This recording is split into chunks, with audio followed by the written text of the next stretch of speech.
All right, let's continue this tutorial.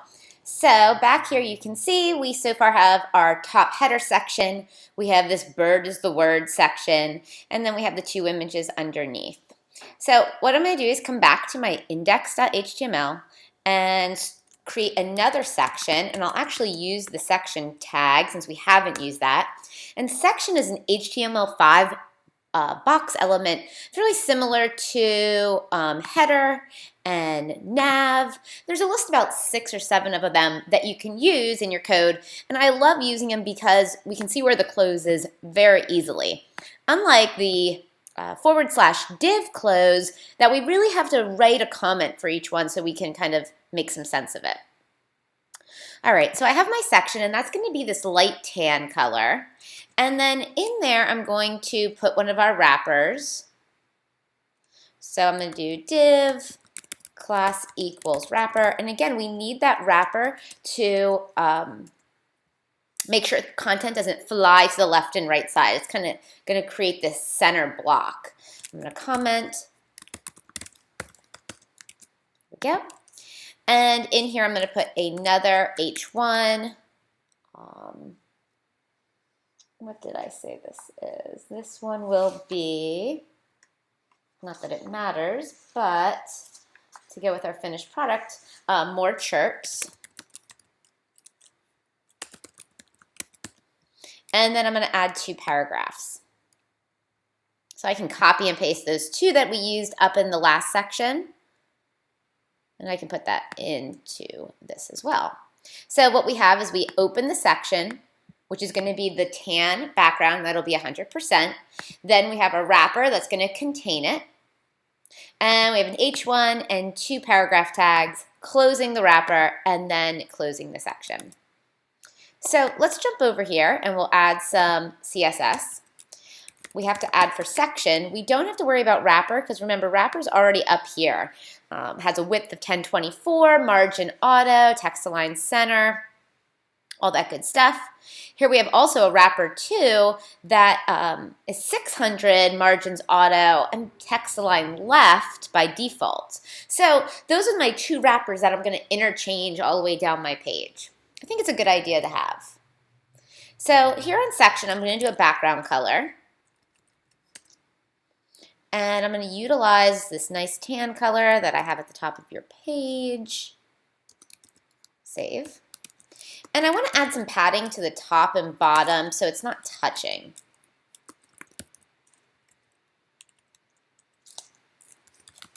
Whenever we use padding, I always use the box sizing. There we go. And let's take a look at our page, see what we got. Not too bad. We have that nice light tan background that's separating this content section from the content section above. It's 100%. We have our content within it. And I don't really like how this is automatically centered, and I don't like how wide it is. You really only want 68 characters going across. So I'm going to come back in here and make 2 changes. First thing I'm going to do is come back here, and I'm going to change this to my wrapper 2, so it'll have a width of 600. That looks a lot better. And I'm going to add an image because it's just a lot of copy. So I'm going to put in image source, and I'm putting this right under my H1. It doesn't matter really where it is. We're going to float it to the right side of the page. So I just added this nice image of a chickadee. And I'm going to attach a class to that image, class right. I'm going to hop back over to my CSS and define that class, so it's period right. And what I want to do with that is have it float to the right side of the page. So what this is going to create is kind of like a text wrap around here, which looks great. This is a little bit touchy-touchy, so I would probably go back and on that chickadee image, add a little bit of padding, maybe 10 pixels all the way around, so we just have a little bit of a buffer. Much better. All right, that looks good. Now let's add just one more section to this, and then we'll do our smooth scroll.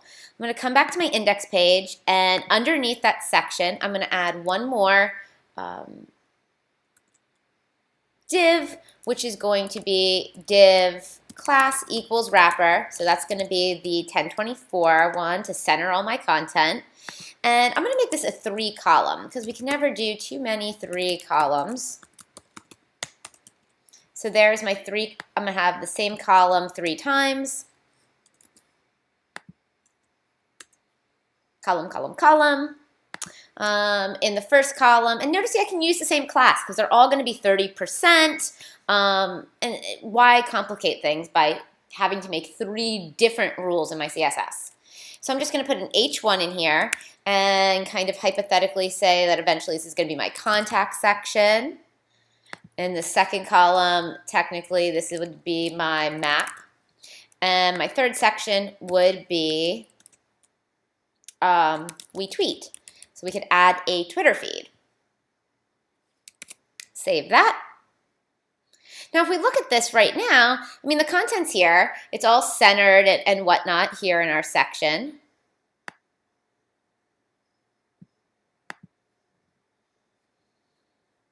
I'm going to come over to my CSS and I just want to define that column.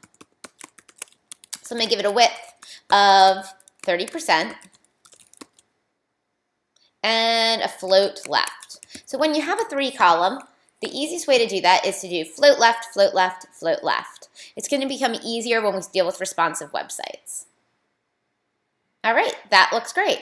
And eventually you would put content in there, maybe an email address, phone number, a Google map, embed that in, a Twitter feed, embed that in. But right now, at least we have one large functioning website. So let's finish it up with our smooth scroll, which we already have our JavaScript in. Up here at the top, I have 3 buttons, and I want that to stay fixed at the top of the page. And as I click on these buttons, jump down to the section that I want. So coming back here, we got to go to our index page. We're going to go up to our nav bar. And I kind of started a little bit here. You can see I have 3 links. I have one's going to the About section, one's going to the More section, and one's going to the Contact. So to do that, you want to do pound the name of the div that it's going to jump down to, and it has to be an ID. So the smooth scroll will smooth scroll to a div with the ID of About. So when I would click this, it should bounce down to this section here. IDs always have pounds in front of it, so that's why this is connected. And you can see that this is ID equals About, and this is pound About. So these will bump to each other. So the next one, I'm going to do the same thing here. It's going to be pound More, and this one pound Contact. Then down below, so where I want it to jump to for more, I'm going to jump down here. Let's say I want here, this is going to be my More section to go to. And I can attach it to another div. So I don't have to make a brand new div for that. Don't do that. It's just going to get messy. So I'm going to attach it to this one and just add an ID. A div can have many classes and many IDs. More, just like that. And I'm going to bounce down all the way here to my contact section and add the ID equals contact. So we set up IDs that relate to our categories at the top. 1, 2, 3.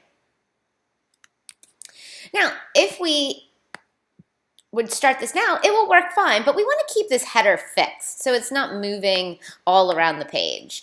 So I'm going to come back to my CSS and I'm going to go to my nav and I'm going to do position fixed. That's going to keep it in place. And you can see here, now it's fixed in place.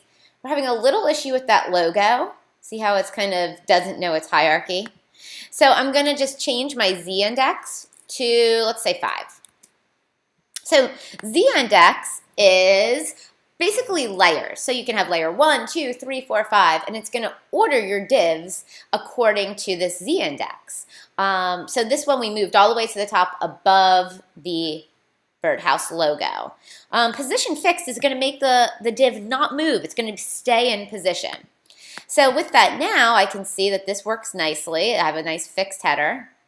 And if I click this, it smooth scrolls down to the sections. Well, the first one, section. So if you see here, I want this to be right here. I don't want it to jump down below. So what I'm going to do is I'm going to come back here and add a little bit of padding top to the ID about. So you can have this work for not only the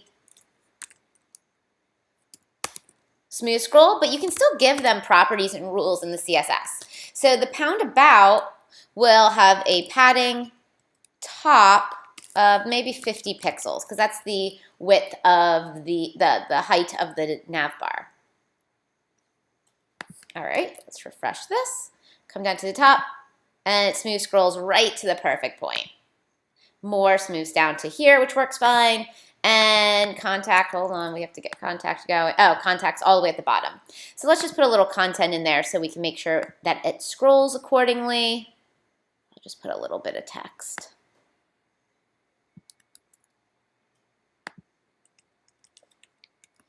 It's important to remember you need space to scroll.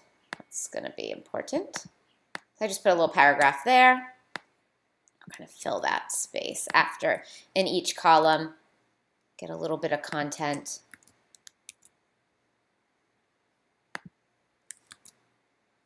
There we go. Now we have this nice content section. So if I click more, we scroll up and down. Perfect. And there we have our smooth scroll that we're going to set up for our site.